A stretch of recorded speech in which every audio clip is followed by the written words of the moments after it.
Bonjour, aujourd'hui j'ai décidé de faire une vidéo sur la classification des réactions chimiques. Donc, dans cette vidéo, je vais parler des différents types de réactions chimiques, soit la réaction de synthèse, la réaction de décomposition, les réactions de déplacement, que ce soit déplacement simple ou déplacement double, et les réactions de combustion.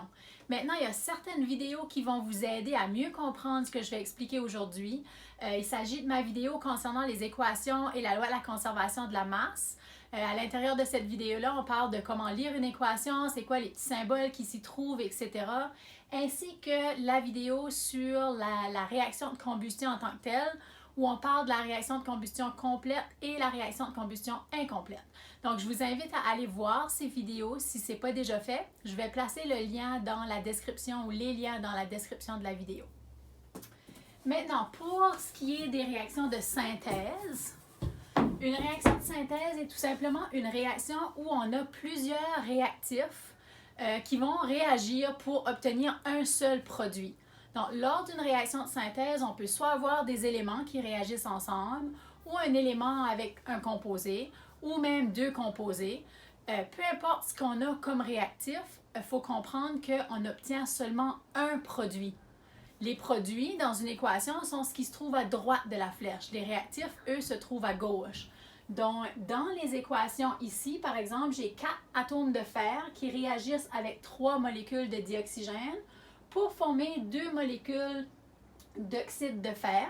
Et vous pouvez remarquer que j'ai plusieurs choses du côté gauche, donc plusieurs réactifs et un seul produit. Donc, dans n'importe quelle réaction de synthèse, il y aura tout simplement une chose du côté droit de la flèche. Donc, une chose du côté des produits. Il faut que ce soit un composé, dans le fond. Donc, ça peut être des éléments qui réagissent ensemble pour former un composé, ou ça peut être deux composés qui réagissent ensemble pour former un différent composé. Donc, vous avez ici différentes réactions de synthèse. La réaction de décomposition, quant à elle, est vraiment l'inverse de la réaction de synthèse. Donc, vous avez un seul composé qui va être décomposé, qui va produire différents éléments ou composés. Donc, cette fois-ci, du côté gauche de la flèche, il y aura seulement une chose. Et du côté des produits, qui est à droite de la flèche, il y aura plusieurs choses. Donc, par exemple, le chlorate de potassium, on a deux molécules ici qui se décomposent pour former du chlorure de potassium et 3 molécules de dioxygène. Ou vous avez 2 molécules d'eau qui réagissent en se décomposant pour former 2 molécules de dihydrogène et une molécule de dioxygène à l'état gazeux. Donc, dans ces deux réactions-là, on peut clairement voir qu'il y a seulement un composé du côté des réactifs, mais que du côté des produits, on en produit plusieurs, on obtient plusieurs produits. Donc, comme j'ai mentionné, les réactions de synthèse et les réactions de décomposition sont l'inverse l'une de l'autre. Si j'étais tout simplement pour changer le sens de la flèche, comme ceci, j'obtiendrais une réaction de décomposition. Si j'ai de l'oxyde de fer qui se décompose pour former du dioxygène et du fer, bien là, à ce moment-là, ce serait une réaction de décomposition, si on change le côté de la flèche. Dans les réactions de déplacement, le mot le dit, il va y avoir un déplacement. Donc, il y a un élément ou deux qui va changer de place dans la formule chimique.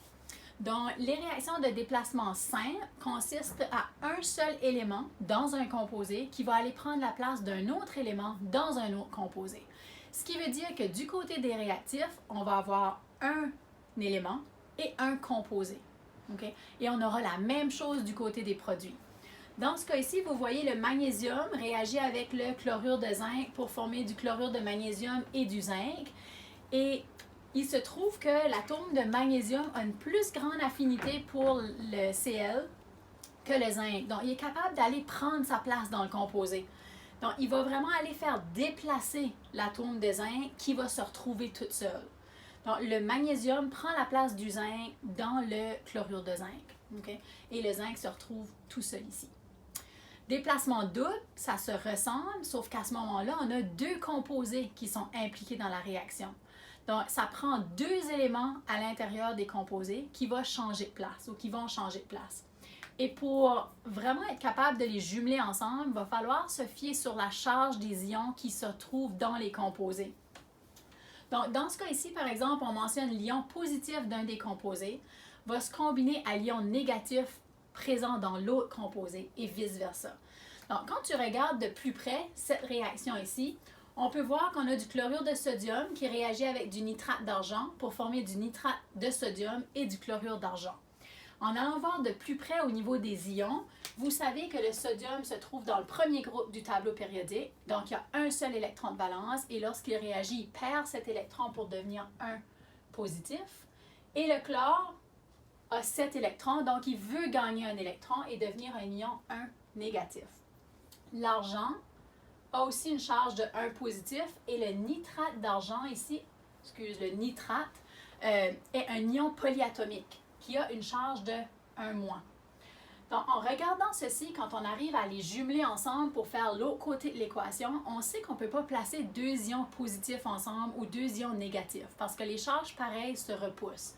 Donc, on va prendre l'ion positif du premier composé et on va le grouper avec l'ion négatif du deuxième composé. Et quand on écrit une formule chimique, on place toujours l'ion positif en premier. Donc, mon composé ici va être du nitrate de sodium. Donc, ça va être le NaNO3, ion positif avec l'ion négatif. Et une fois qu'on a fait ça, on prend les deux qui nous restent. Donc, positif ici, l'argent, avec le négatif, et ça va faire le chlorure d'argent qui est du AgCl.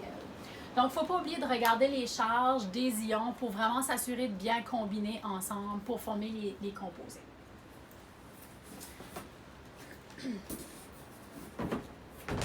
La réaction de combustion peut être soit une réaction avec un hydrocarbure, j'en ai aussi parlé dans la vidéo par rapport aux réactions de combustion. Là, un hydrocarbure, c'est tout simplement un composé formé d'atomes d'hydrogène et de carbone dans différentes proportions.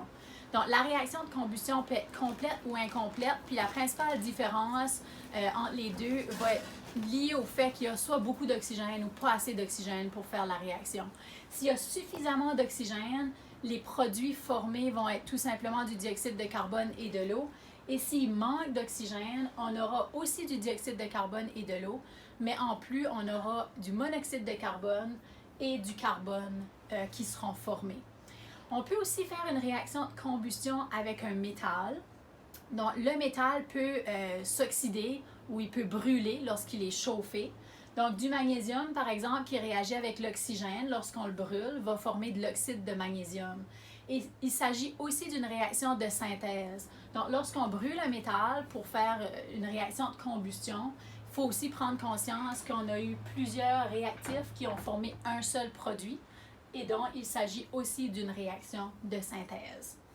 On va faire quelques exemples pour voir si vous avez bien assimilé tout ça.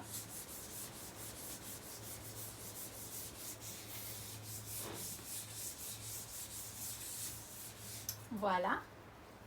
Oups.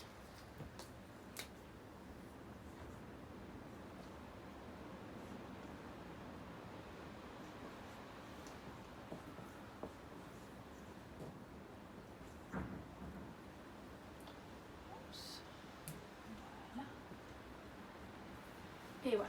Donc, si j'ai du soufre à l'état solide qui réagit avec 2 atomes de sodium pour former du sulfure de sodium, on aura à ce moment-ci une réaction de synthèse, vous l'avez sans doute deviné, puisqu'on a, comme j'ai mentionné, plusieurs réactifs et qu'on obtient un seul produit formé par la réaction. Donc, une réaction de synthèse, c'est ça. On peut regarder la réaction entre le nitrate de plomb puis l'iodure de potassium, donc du PbNO3 2 plus du Ki pour former.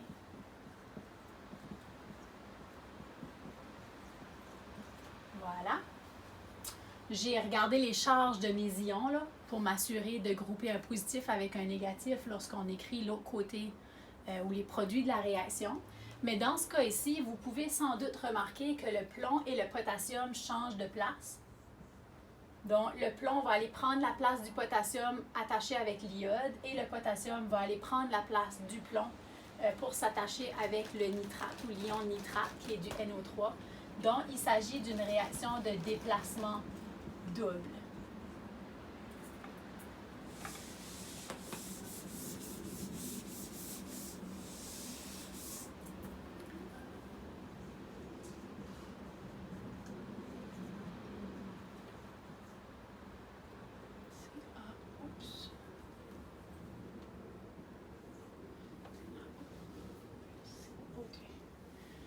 Et voilà.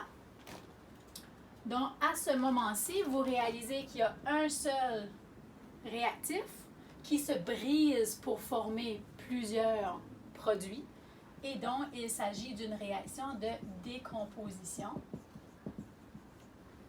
On peut aussi regarder la réaction suivante, donc du CH4 qui réagit avec de l'oxygène pour former du CO2 et de l'eau.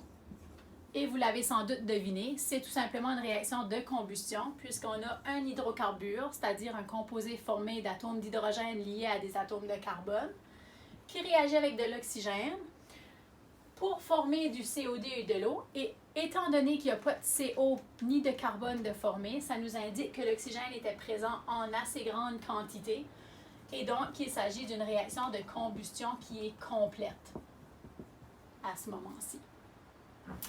Et voilà, j'espère que vous avez bien compris comment classifier les réactions. Vous êtes sans doute en mesure maintenant de savoir différencier la réaction de synthèse, celle de décomposition, celle de déplacement double, déplacement simple ou même la réaction de combustion. Je vous souhaite une belle journée. À la prochaine!